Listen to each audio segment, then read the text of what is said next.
सो इस क्वेश्चन में तुम्हें दो इंटीजर्स दिए होते हैं, नॉन नेगेटिव ए और बी। उसमें तुम्हें दो टाइप के ऑपरेशन अलाउड थे एनी नंबर ऑफ टाइम। पहला ऑपरेशन ये कहता है कि तुम ए को ए प्लस वन से रिप्लेस कर दो और उस ऑपरेशन का कॉस्ट हो जाता है एक्स, और ए को ए और वन से रिप्लेस कर दो, उसका ऑपरेशन हो जा उस ऑपरेशन का कॉस्ट हो जाता है वाई। एंड तुम्हारा मोटिव ये था कि तुम्हें ए और बी को बराबर बनाना था, और अगर ऐसा पॉसिबल होता तो तुम्हें मिनिमम कॉस्ट प्रिंट करना था, और अगर ऐसा पॉसिबल नहीं होता तो माइनस वन प्रिंट करना था। ओके, तो पहले समझते हैं कि ये चीज़ तो भाई बहुत क्लियर है, मतलब ए को ए प्लस वन बनाने वाला स्टेप बहुत क्लियर है, इसका कॉस्ट भी है एक्स। ठीक है। एंड ए को एज और वन बनाने का मतलब क्या है? This is something we have to understand. Let's suppose अगर मेरा एन इवन होता 100, तब मैं अगर जोर लेता इसके साथ, तो यू कैन सी दैट मेरा नंबर बन गया 5, 4 से मेरा नंबर बन गया 5। दैट मीन्स व्हाट कि जोर लेने पे इवन नंबर का जोर लेने पे वन के साथ इवन जोर वन नंबर प्लस वन से इंक्रीज हो जाएगा। मतलब कि अगर तुम्हें नंबर को प्लस वन से इंक्रीज करना होता तो तुम्हारे पास, और नंबर तुम्हारा इवन होता, तो तुम्हारे पास दो ऑप्शंस थे। या तो तुम वाई कॉस्ट लगा के जोर ले लेते, या तो तुम एक्स कॉस्ट लगा के अपना ये ए प्लस वन कर सकते थे। बट अगर मेरा नंबर ऑड होता, ऑड के केस में क्या होता, ऐसे let suppose I take a number odd like this, and अगर मैं इसका जोर लूंगा अब इसके साथ, तो इसके जोर में आई कैन सी दैट ये जो लास्ट बिट है वो सेट थी, अब अनसेट हो गई, और मेरा नंबर बाई वन रिड्यूस हो गया, -1 हो गया।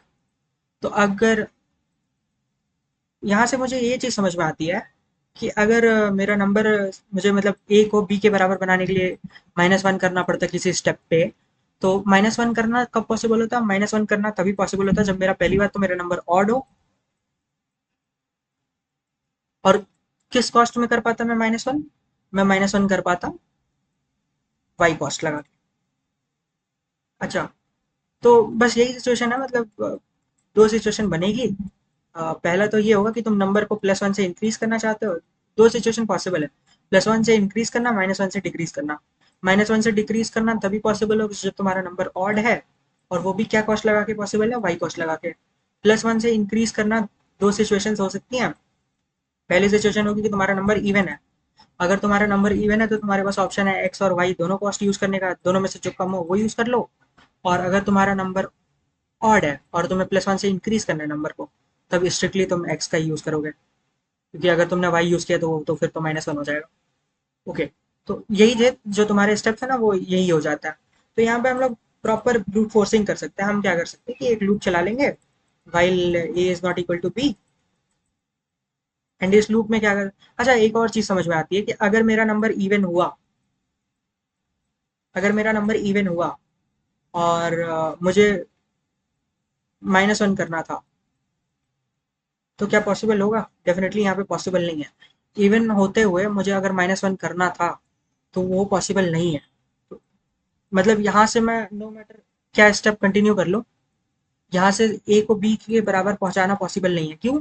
क्योंकि इवन नंबर के लिए मेरे पास कोई ऐसा ऑपरेशन ही नहीं है जो अलाउड हो और उससे नंबर -1 से डिक्रीज हो जाए। ये अलाउड नहीं है। मतलब क्या है कि अगर मेरा इवन नंबर किसी भी स्टेज पे जाके इवन बन जाता है, और वहां से फिर मुझे -1 करना पड़े, तो ये ऑपरेशन अलाउड नहीं है। क्योंकि ये ऑपरेशन अलाउड नहीं है, तो आंसर मतलब क्या हो जाएगा? -1। ठीक है। तो this is something we can observe कि अगर नंबर इवन हुआ और मुझे -1 करना है, तो सीधा रिजल्ट हो जाएगा -1। तो मैं एक लूप चला लूंगा while a is not equal to b, और इस लूप के अंदर मैं यही सारी कंडीशंस लिख दूंगा कि if my a is let suppose greater than b, तब मुझे डेफिनेटली ए को कम करना पड़ेगा। मैं एक बार में कितना कम कर सकता हूँ? -1। तो मैं यहाँ चेक कर लूंगा कि अगर मेरा ए क्या है। अगर मेरा ए इवन है, तो जैसा कि मैंने कहा इवन के लिए -1 करना पॉसिबल ही नहीं है। तो सिंस इवन के लिए -1 करना पॉसिबल ही नहीं है, तो अगर मेरा ए इवन हुआ, तो यहीं पे लूप ब्रेक कर जाएगा। पहले तो आंसर को मैं -1 सेट कर दूंगा और मेरा लूप ब्रेक कर जाएगा। बट अगर मेरा ए ऑड होता, तब -1 करना डेफिनेटली पॉसिबल होता। तो मैं इस केस में क्या करूंगा? मैं सिंपल सी चीज़ है कि अच्छा, अगर मेरा ए ऑड होता, ए मेरा ऑड होता, तो उस केस में मैं सिर्फ और सिर्फ इसको इंक्रीज कर सकता था a+1 करके, और a+1 का कॉस्ट है x, तो मैं यहाँ पे ऑड होता तो और मुझे इंक्रीज करना होता। ओके, अगर मेरा a ऑड होता और वो बड़ा होता b से, एक्चुअल में यहाँ पे मिसरीड कर दिया मैंने। अगर मेरा a b से बड़ा होता और वो ऑड होता, तो मुझे मतलब a को डिक्रीज करना है, और मैं मैक्सिमम कितना डिक्रीज कर सकता हूँ, बाई 1। तो मैं ये कौन से स्टेप की हेल्प से कर सकता हूँ, मैं इस वाले स्टेप की हेल्प से कर सकता हूँ। मैं वाहियत कॉस्ट खर्च करूंगा और जोर ले लूंगा। तो यहाँ पे मैं कह सकता हूँ मेरा a डिक्रीज होगा, डिक्रीज होके a-1 बन जाएगा, और मैंने कितना कॉस्ट यूज कर लिया, मैं अपने आंसर में y इंक्लूड कर लूंगा, तो मैंने y यूज कर लिया। अब दूसरी स्टोरी क्या हो सकती है कि मेरा a अगर छोटा होता b से, a छोटा होता तो मेरा डिजायर्ड ऑपरेशन क्या है, a छोटा होता तो मेरा डिजायर्ड ऑपरेशन है a को बड़ा करना b से, और एक स्टेप में मैं कितना बड़ा कर सकता हूँ, +1/। तो मुझे यहाँ पे क्या ऑप्शन मिलेगा, मुझे यहाँ पे दो ऑप्शंस मिल रहे थे जैसा कि हमने ऊपर देखा था। दो ऑप्शंस कहते थे, अगर मेरा a इवन है तो मैं x और y का मिनिमम पिक करके,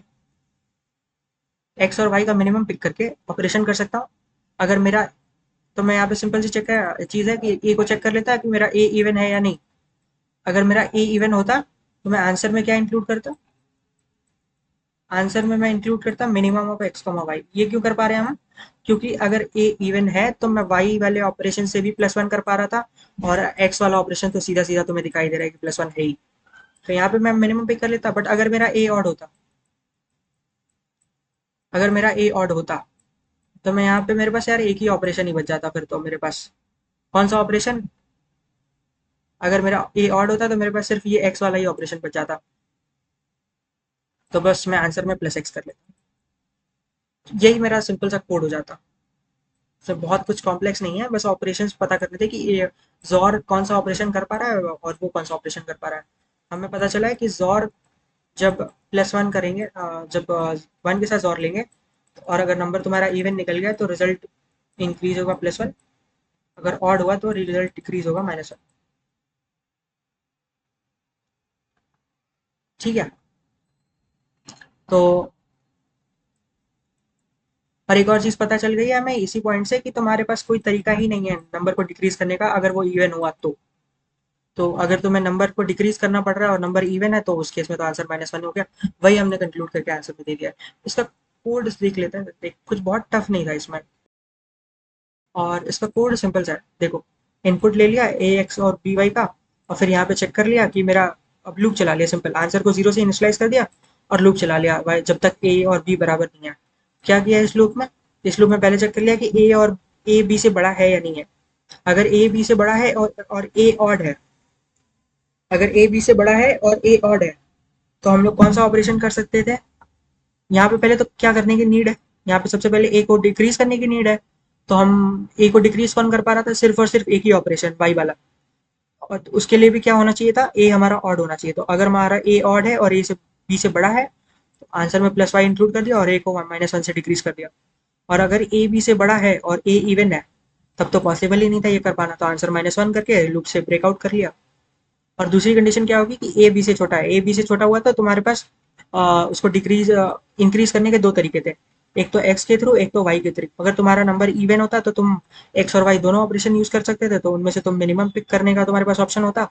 और अगर तुम्हारा एक्स ऑड होता तो तुम्हारे पास सिर्फ एक ही ऑप्शन होता, वो होता +x करके। ठीक है, और दोनों ही सिचुएशंस में तुम्हारा जो ए है बाई 1 इंक्रीज होता। सिंपल सा कोड था, इसमें ऐसा कुछ खास था नहीं। सो we are discussing this problem, a good problem from last div to round. What it says is कि तुम्हारे पास चार पॉजिटिव इंटीजर्स हैं n l r n k, and you have to find the lexicogrphically smallest array of length n such that all the elements are from l to r, मतलब सारे के सारे chosen element l और r के बीच में होने चाहिए, और इन सबका एंड लेने पे, पूरे अरे का एंड लेने पे और पूरे अरे का जोर लेने पे रिजल्ट से। एंड अगर ऐसा पॉसिबल नहीं है तो आपको आउटपुट करना है -1, और अगर पॉसिबल है तो आपको आउटपुट करना है a of k based on 1 based indexing. तो ओके, क्योंकि we can see that n तुम्हारा बहुत बड़ा भी हो सकता है, 10⁻18 तक भी जा सकता है। इस वजह से उसने ए ऑफ के प्रिंट करने के लिए बोला है, क्योंकि it is not possible to print k in 2 second, whole अरे इन 2 सेकेंड्स, क्योंकि एन तुम्हारा बहुत बड़ा है। ओके, सो प्रॉब्लम में बेसिकली पहली चीज बोली है लेक्सिको परफेक्टली स्मॉलेस्ट अरे। लेक्सिको परफेक्टली स्मॉलेस्ट अरे का मतलब कुछ नहीं होता। Let's suppose if I right a number of 4 digits, 4 digits का मैं नंबर लिखता हूँ 333, तो बस वो नंबर सबसे छोटा नंबर होना चाहिए, दैट्स इट। अगर मेरे अरे में 5 एलिमेंट्स हैं तो it should be like this कि वो 5 डिजिट का सबसे छोटा नंबर होना चाहिए और हमारी कंडीशंस मीट कर रहा होना चाहिए। तो यहाँ पे अगर मैं बात करूँ तो थ्री थ्री, ये 4 डिजिट का सबसे छोटा नंबर क्या हो सकता है? 4 डिजिट का सबसे छोटा नंबर मेरा हो सकता है 111, अगर जीरो अलाउड नहीं है तो। अगर जीरो अलाउड नहीं है तो ये सबसे छोटा नंबर हो सकता है। एंड मतलब बस मुझे ऐसा ही नंबर फाइंड करना था जो मेरी कंडीशंस को मीट करता हो और सबसे छोटा हो, दैट्स इट। तो let's walk toward the question, करना क्या है। सबसे पहली चीज जो जॉर और एंड से मुझे समझ में आ रही थी, जॉर और एंड से जॉर और एंड से पहली चीज तो एंड के साथ सबसे सही चीज होती है कि तुम कितनी भी टाइम पूरी अरे में एंड फीड कर दो। अगर मेरी अरे 5 की लेंथ की है, 6 की लेंथ की है, 7 की लेंथ, मतलब अरे का लेंथ इवन है ऑड है उससे कोई फर्क पड़ता नहीं है। अगर पूरे अरे में एक ही एलिमेंट फीड किया हुआ है तो उन सबका एंड लेने पे रिजल्ट वही एलिमेंट मिलता है। और जोर के साथ क्या होता है? जोर के साथ सिंपल होता है कि अगर मेरा जोर इवन है, मतलब अगर मेरा एन जो है इवन है, मतलब टोटल अरे में एन लेट से 4 है, 6 है, 2 है, ऐसा कुछ है, तो जब पूरे अरे में एक ही एलिमेंट डालते हो तुम ए और ए, तब जब इनका जोर लेता है तो रिजल्ट जीरो आता है। और अगर मैं ऑड, एन मेरा ऑड होता है और सेम एलिमेंट फीड कर रहे हैं पूरे अरे में, सेम एलिमेंट है पूरे एरे में ए ऐसे ही है, तब इनका जोर लेने पे जो रिजल्ट मिलता है दैट इज ए ओनली।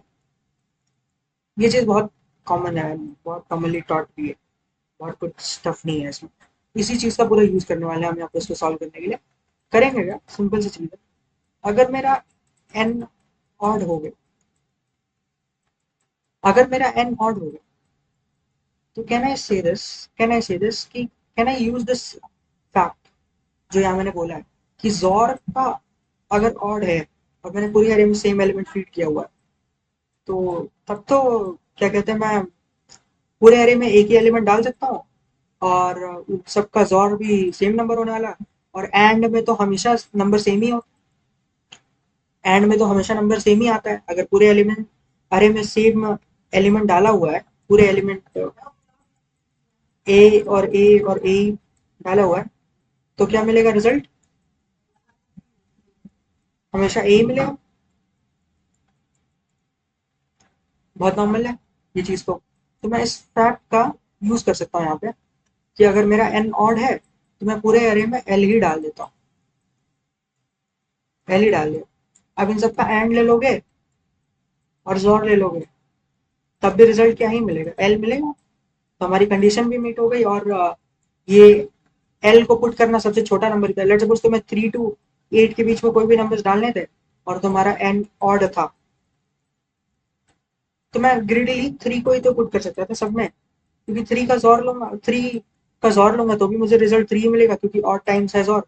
और एंड का तो कितने भी टाइम्स तुम ले लो हमेशा रिजल्ट 3 ही मिलता, अगर सारे एलिमेंट 3 ही होते तो। और जैसा कि मैंने कहा कि रीड करने इन सबको एक नंबर की तरह रीड करने में, 3 3 3 3 एक नंबर की तरह अगर तुम रीड करोगे तो ये भी सबसे छोटा नंबर है जो पॉसिबल है। तो हमारा जो आंसर है एल को चूज करना, ये लेक्सिको परफेक्टली स्मॉलेस्ट भी हो गया और इसका जोर और एंड बराबर भी हो। तो सिंपल सा कंक्लूजन, अगर मेरा एन ऑड हुआ तो मेरे पास पूरी प्रिविलेज है एल ही को पूरे के पूरे एलिमेंट में फीड कर देने का। तो हर इंडेक्स पे, हर ए आई पे मैं क्या रखूंगा, एल ही रखूंगा। नो, दैट मीन्स व्हाट कि अगर मुझसे वो रिटर्न में ए के मांगता है तो ए के पोजीशन पे भी क्या ही रखा होगा, एल ही रखा होगा। तो एन ऑड के लिए आंसर सिंपल सा एल। अगर मेरा एन अब इवन हो गया, जो कि क्रिटिकल चीज, अगर मेरा एन इवन हो तब का क्या? ओके, सो एन अगर मेरा इवन है तब हम लोग देखने वाले हैं कि क्या किया जा सकता है। सो देखो, ऐसे कोई थ्योरी तो है नहीं जो सपोर्ट करती है कि जॉर और एंड बराबर हो जाए। ये तो हमने ग्रीडी थॉट से इसको कर लिया, तो सेम चीज यहाँ पे भी करने वाले कोई ग्रीडी थॉट यूज करेंगे। कोई ऐसा थ्योरी नहीं है जो इस चीज को सपोर्ट करती है। हम जो सोच रहे हैं उसको जस्ट प्रूव कर सकते हैं। तो क्या कर सकते हैं हम लोग यहाँ पे सिंपली, जैसा कि मुझे पता है कि इवन टाइम्स और लेने पे रिजल्ट कितना आता है, 0। ठीक है, तो अगर मैं कुछ अरेंजमेंट कर दूं अपनी अरे में और इसका जोर 0 बना, ठीक है, अगर कुछ अरेंजमेंट करके जोर 0 बना, और तब मुझे सोचना पड़ेगा कि एंड के साथ ऐसा क्या किया जाए कि रिजल्ट 0 हो जाए। एंड के साथ ऐसा क्या किया जाए कि इसका भी रिजल्ट जो है 0 हो जाए।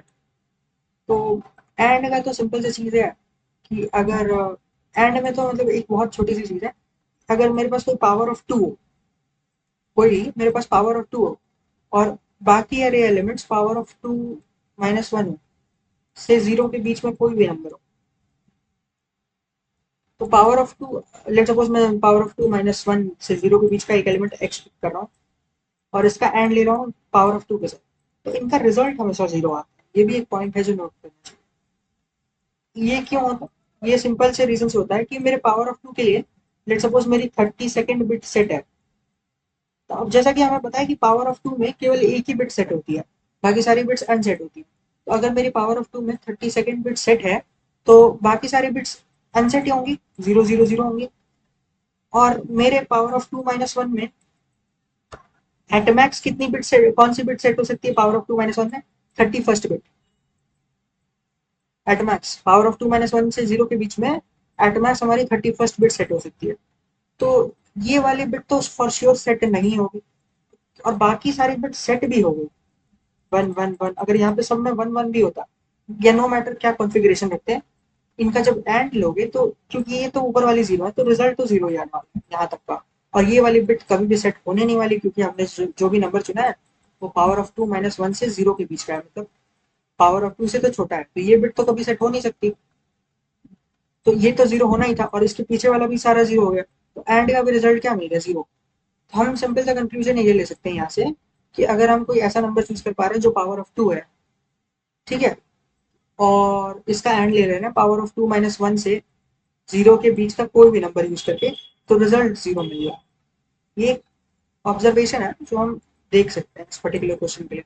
तो अब एंड का जुगाड़ हमने लेट्स सपोज ऐसा कर लिया कि पावर ऑफ 2 चूज कर लेंगे, और पावर ऑफ 2 - 1 से 0 के बीच का कुछ भी चूज कर लेंगे, और फिर तो एंड हमारा 0 ही हो जाना है।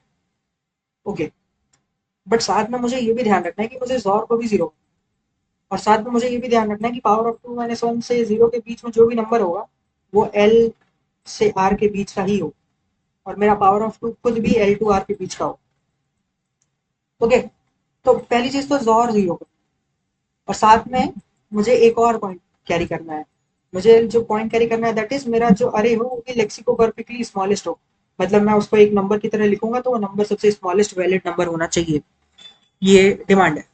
तो इसको देखते हैं कि इसको अप्रोच कैसे करेंगे।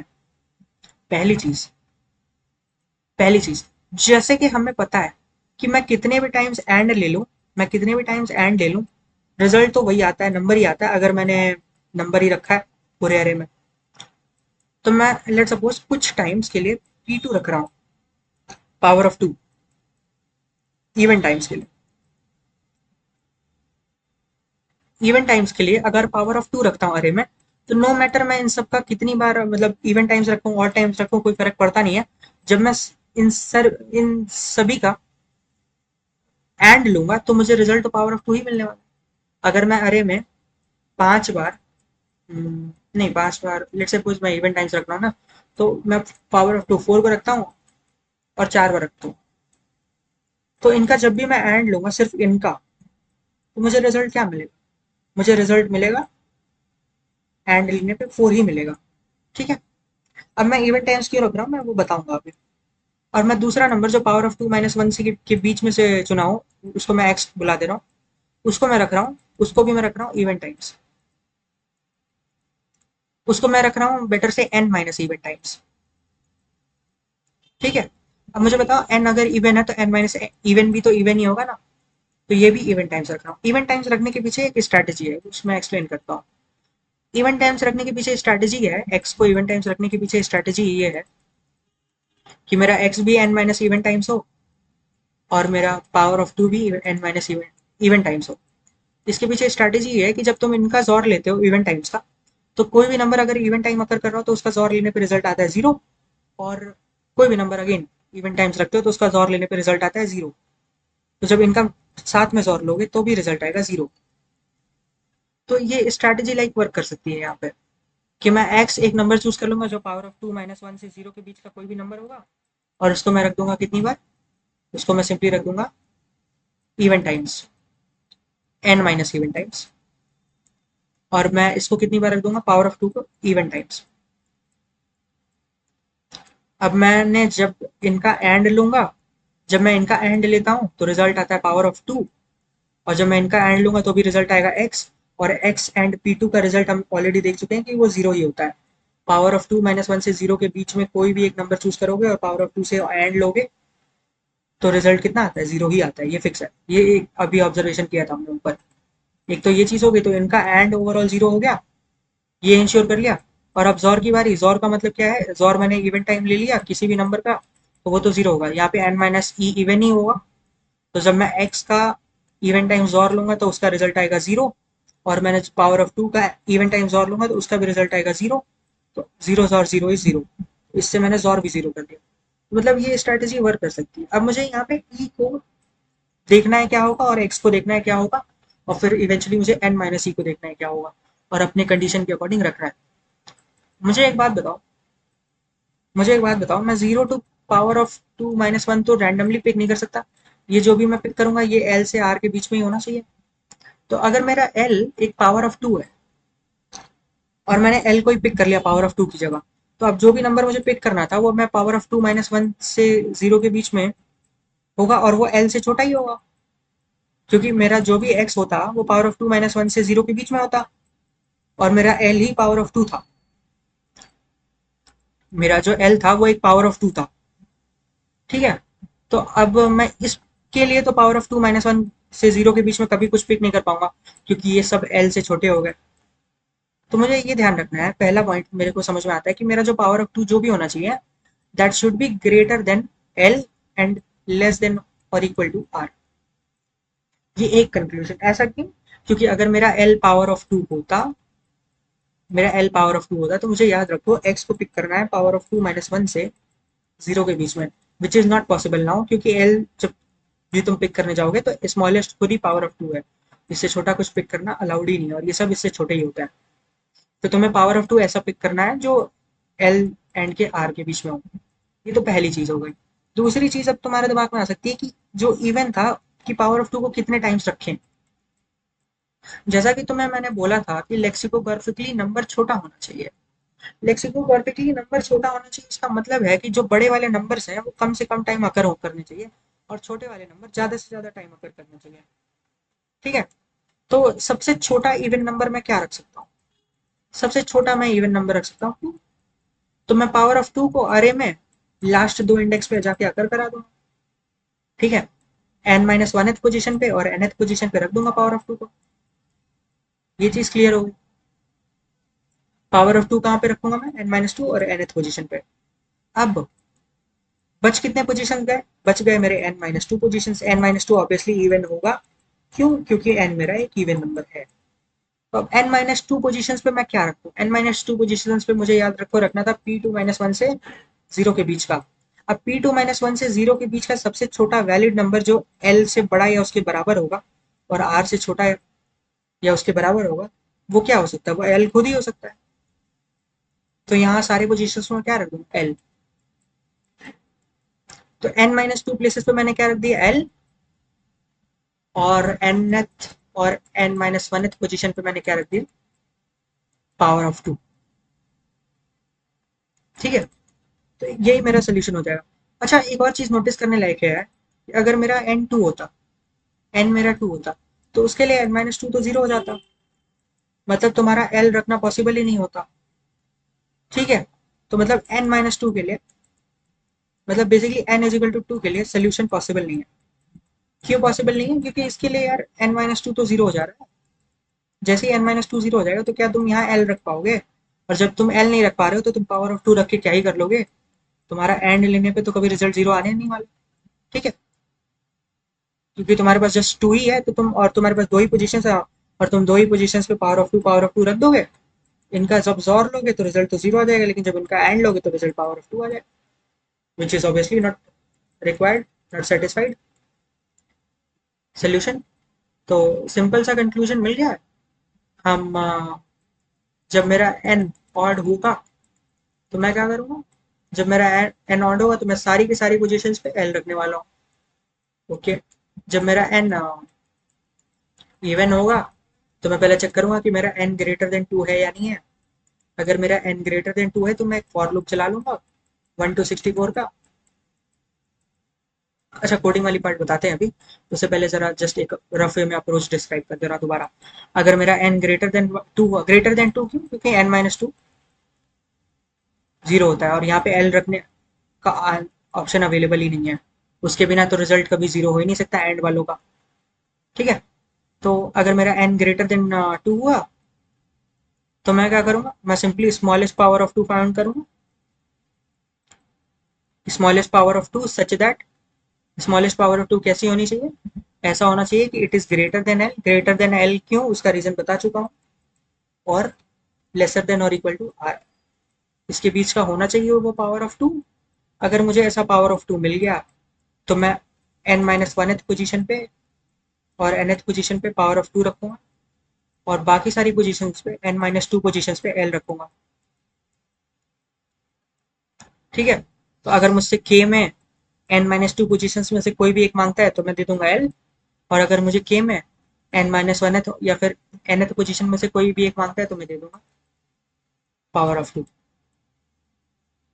इस सोल्यूशन की वैलिडिटी और प्रूफ भी एक्सप्लेन कर दिया, इस सोल्यूशन का एक रफ डिस्क्रिप्शन भी दे दिया। Let's write think about code कैसे करेंगे। एक सिंपल सा इफ कंडीशन लगा के इसकी ऑड है या इवन है ये चेक करके, अगर ऑड हुआ तो आंसर मैं सीधे सीधे दे दूंगा ना एल, और अगर इवन हुआ तो मैं वन जैसे कंडीशन चेक कर लूंगा कि ये एन ग्रेटर देन टू है या नहीं, क्योंकि टू के लिए सोल्यूशन एग्जिस्ट नहीं करता, हमने देखा है अभी। अब मैं क्या करूंगा? 1 to 64 का एक लूप चला लूंगा और पावर जनरेट कर लूंगा, पावर ऑफ टू को जनरेट कर लूंगा, num power of two raise I generate कर लिया। ये मेरा पावर ऑफ टू हो गया। हर पावर ऑफ टू के लिए मैं चेक कर लूंगा कि whether it is larger than L and it is lesser than और equal to R. If this is the case then simply मेरा आंसर इस केस में एग्जिस्ट करेगा। कैसे एग्जिस्ट करेगा वो इन डिटेल एक्सप्लेन कर चुका हूँ। एंड यहाँ पे मैं आंसर कैसे दूंगा? आंसर के लिए मैं सिंपली देख लूंगा कि मेरे से के क्या मांग रहा है। अगर मेरा के लेस देन और equal to n minus two है, यानी कि 1 to n-2 के बीच में कोई भी एलिमेंट मांग रहा है तो वो हमेशा एल ही होने वाला है। और अगर के इज ग्रेटर देन n-2 तो आंसर हो जाएगा पावर ऑफ टू। और इनिशियलाइज मैं कर सकता हूँ आंसर को -1 से, सो दैट अगर यहाँ पे आंसर नहीं एग्जिस्ट करता है तो मेरा आंसर -1 रहेगा। तो लाइक क्वेश्चन बहुत कुछ टफ नहीं था, it was more about the observations that you can make over here with this thing कि एंड और क्योंकि कोई स्ट्रेट फॉरवर्ड ऐसा अप्रोच नहीं है जो तुम्हें मतलब हेल्प कर देगा यहाँ पे। तुम्हें यहाँ पे टेस्ट केसेस लेके देखना पड़ेगा और उनके बेसिस पे तुम्हें फिर ऑब्जर्वेशंस करने पड़ेंगे, और उन ऑब्जर्वेशंस के बेसिस पे आगे अपने सोल्यूशन रखने पड़ेंगे। ऑल्सो ऑब्जर्वेशन करते वक्त ऐसा मत कर देना, क्योंकि मैंने यहाँ पे देखो कोई भी स्पेसिफिक एग्जांपल लेके एक्सप्लेन नहीं किया है, मैंने जनरलाइज करके एक्सप्लेन किया है। जनरलाइज एक्सप्लेनेशन का बेनिफिट ये है कि तुम कोई भी एग्जांपल लेके चले आओगे वो हमेशा उस पर्टिकुलर के लिए ट्रू ही रहेगा। ऐसा कोई इंट्यूशन जबरदस्ती मत इंक्लूड कर लेना जो एक केस में ट्रू हो रहा हो और बाकी सारे केसेस में फॉल्स हो रहा हो। और इन केस ऐसा अगर कुछ बन रहा हो तो उसको ऑब्जर्व करो कि मेरा जो आंसर जो भी मैं लिख रहा हूँ ये इस पर्टिकुलर चीज़ के लिए वर्क नहीं करेगा। जैसे हमने ऑब्जर्व किया है यहाँ पे कि n-2 के लिए हमारा केस जो है वर्क नहीं करेगा। क्यों? क्योंकि n-2 पे इसकी वैल्यू जीरो हो जा रही है n is equal to two के लिए, एंड फिर हमारा l रखना पॉसिबल नहीं है। और जैसे ही तुम l नहीं रख पा रहे हो, जब एंड किसके साथ लोगे पावर ऑफ टू का जो जीरो बना है, कोई ऐसा नंबर होगा ही नहीं। तो हमारे पास दो ही पोजीशन होंगे और दोनों पोजीशन पे तुम P2 रख दोगे। अब इनका एंड लोगे तो रिजल्ट कुछ और आएगा, जोर लोगे तो कुछ और आएगा, तो बराबर तो कभी हो ही नहीं पाएगा। देखो इनपुट ले लिया, वहां पे जो एल और आर था वहां उसको मैंने चेंज कर दिया एस और ई में, के एज इट इज है। और फिर चेक कर लिया ऑड है या नहीं है। अगर ऑड होता तो मैंने रख दिया आंसर वही अपना एल, जो कि यहाँ पे एस है। और अगर मेरा नंबर इवन हुआ तो मैंने जस्ट चेक कर लिया कि एन मेरा ग्रेटर देन टू है या नहीं। अगर मेरा एन ग्रेटर देन टू हो गया तो फिर मैंने लूप चला लिया 1264 का, और उसमें पावर ऑफ टू जनरेट कर लिया हर बार, जिसको मैं यहाँ पे नम कह रहा हूँ। और नम को मैंने चेक कर लिया कि ये मेरा एल से बड़ा है और आर से छोटा है। अगर ऐसा है तो फिर मैं के को देख के आंसर लिख दूंगा। और ऑब्वियसली क्योंकि मुझे लेक्सिकोग्राफिकली स्मॉलेस्ट नंबर चाहिए था, स्मॉलेस्ट अरे चाहिए, तो मैं यहाँ पे स्मॉलेस्ट पावर ऑफ टू को ही पिक कर रहा हूँ। ये कोई आई गेस कोई बहुत टफ चीज़ नहीं बताने वाली। लेट सपोज मेरे पास ऑप्शन होता है 6688 रखने का, 6688 रखने का, तो ऑब्वियसली बात है मैं यहाँ पे 88 रखना ज़्यादा प्रेफर करूंगा एज कम्पेयर टू 1616। यहाँ पे फिर 1616 या फिर कह लो कोई और नंबर, क्योंकि ऑब्वियसली वो लेक्सिकोग्राफिकली स्मॉलेस्ट होता। ठीक है, तो this is the whole question. There is nothing really tough in it. I hope you liked it.